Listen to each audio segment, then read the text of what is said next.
Hello everyone, I'm Ali Reza Mahzoun and I'm going to present our paper Polynomial Formal Verification of Area Efficient and Fast Adders.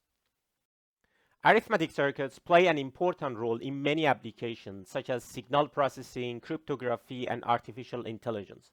When we talk about arithmetic circuits, we talk about a wide range of different designs such as adders, subtractors, multipliers, dividers, and so on. Each arithmetic circuit has a unique function. For example, an adder receives two inputs and computes their sum, or a multiplier receives two inputs and computes their product. However, the type and the size of an arithmetic circuit vary based on the application.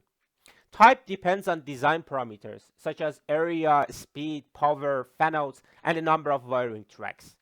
And the size is determined by the number of input bits and the architecture. Many applications require highly parallel and complex arithmetic circuits with millions of gates. The big size and the high complexity make these circuits error-prone, so proving correctness of them after the design is very important. Nowadays, this becomes possible with the help of formal verification methods.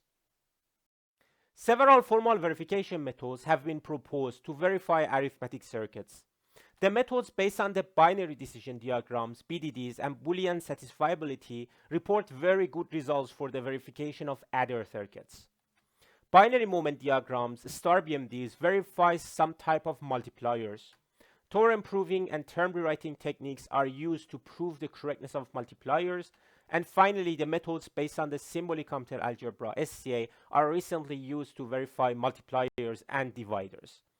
In this work, we focus on the formal verification of adders using symbolic simulation and the BDDs. Now I explain the formal verification method based on the binary decision diagrams. The core idea of the BDD-based verification is using symbolic simulation. In symbolic simulation, we cover the whole input space with a single symbolic test. To do this, first the inputs are encoded as BDDs.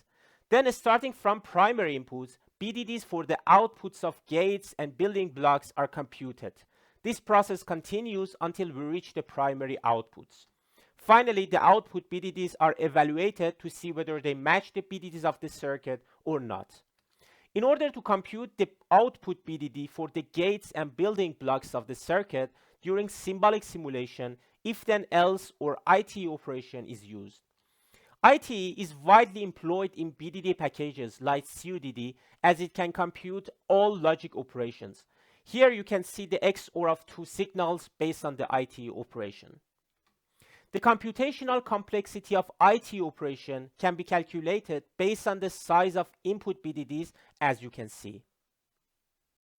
BDD-based verification is being used to verify adders for a long time. However, the complexity of verifying an adder circuit using BDDs has not been yet fully investigated. But why is knowing the complexity of a verification method important? First, knowing about the complexity gives us insight about the scalability of the methods. Moreover, it can help us to compare two verification methods and choose the best one for our application. In general, we are interested in formal verification methods whose space and time complexity is polynomial, meaning that they have n to the power of m complexity, where n is the number of input bits. As I mentioned, there are very limited works on the polynomial formal verification of adders using BDDs. One of the works is PolyAdd. PolyAdd proves that the verification complexity of some adders are polynomial. However, the exact complexity bounds remain unknown. In our work, we extract the exact complexity bounds for two famous adders, ripple carry adder and conditional sum adder. I start with the adder architectures. Here you can see a ripple carry adder. Ripple carry adder is one of the most area efficient adders, so it is used in the applications where area is the most important design parameter. It is only made of half adders and full adders. To be precise, it has one half adder and n-1 full adders. Ripple carry adder has a large delay because of its long carriage propagation chain. For the second architecture, we have a conditional sum adder. In contrast to ripple carry adder, conditional sum adder is one of the fastest available adders. In a conditional sum adder, first the sum outputs are generated using full adders. The selection between the outputs is done by multiplexers. In general, a conditional sum adder has two stages. In the first stage, we have two n-1 full adders to generate all possible sum and carry signals. Then in the second stage, we have an array of multiplexers for selection.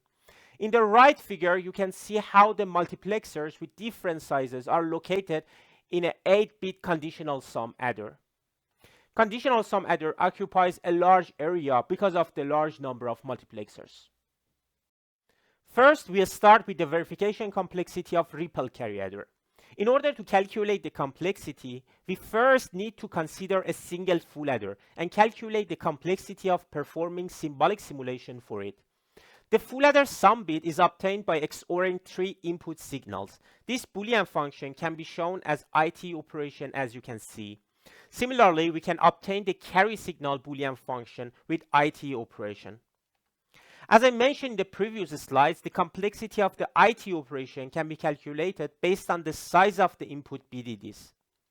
As a result, we can calculate the complexity of sum and carry signals for a full adder. Here, the complexity of sum and carry are 729 times the size of input carry, I mean Ci-1, and 81 times the size of the input carry. Finally, the complexity of performing symbolic simulation for a full adder is obtained. 810 times the size of the input carry, Ci-1. It has been proven that the size of Ci, I mean the size of the BDD of the carry in a step I, is equal to 3 times I plus 1. On the other hand, there are n-1 full adders in the architecture. Therefore, the overall verification complexity can be obtained by adding up the complexity of all full adders. We can conclude that the order of complexity for a ripple carry adder is n to the power of 2, meaning that it has a quadratic time complexity. So we have proven that polynomial formal verification is possible for a ripple carry adder if we use BDD-based verification. Now we continue with the conditional sum adder. As I explained in the previous slides, a conditional sum adder consists of two stages. The first stage is only made of 2n-1 full adders. Some of these full adders have 0 as input carry and the others have 1. We first translate the sum and carry of these full adders into IT operation. For the full adders with the 0 carry in, we have these IT operations. And for the full adders with 1 carry in, we have these IT operations. So the complexity of obtaining sum and carry bit can be calculated. As we have 2n-1 full adders, the complexity of the first stage is equal to 729 minus 36. Now we consider the second stage of a conditional sum adder, which is only made of multiplexers. We focus on a multiplexer in level L. This multiplexer has two inputs, m and n, which are the results of an addition. And the select signal is the final carry of adding two 2 to the power of L bit numbers. We can show a multiplexer in level L with 2 to the power of L plus 1 IT operations. By adding up the complexity of all IT operations, we can get the complexity of the multiplexer based on the size of C, MI, and NI BDDs. M and N are the results of adding two numbers. Therefore, the size of MI and NI is equal to 3i plus 5. On the other hand, C is the final carry of an addition. Thus, the size of the BDD equals 3i plus 3. Based on these facts, the complexity of a single multiplexer block in level L can be calculated. In order to calculate the complexity of the second stage, we need to know the number of multiplexers. The number of multiplexers in a row or level is equal to 2 to the power of log 2n minus L plus 1 minus 1. And the number of the rows or levels are equal to log 2n plus 1. By knowing the number of multiplexers and also the complexity of each multiplexer, the complexity of the second stage of a conditional sum adder is obtained. Finally, we add up the complexity of the first and second stage to get the overall complexity. We can conclude that the order of verification complexity for a conditional sum adder is n to the power of 4. Meaning that it has a quartic time complexity. We have also done some experiments to confirm the theoretical results. We have implemented the BDD-based verification method in C++, and we have run it for ripple carry adders and conditional sum adders with different sizes. Then we fitted a function to the runtimes. As you can see, the experimental results confirm that ripple carry adder has quadratic time complexity, and the conditional sum adder has quartic time complexity. In this work, we calculated the verification complexity bounds for two adder architectures, ripple carry adder and conditional sum adder. We proved that polynomial formal verification is possible for these two adders. We also did some experiments to confirm the calculated complexity bounds in practice. In future, we plan to calculate the complexity bounds for more adder architectures. We also want to investigate the verification complexity of other methods. Thank you for your attention. If you have any question, you can contact me via email.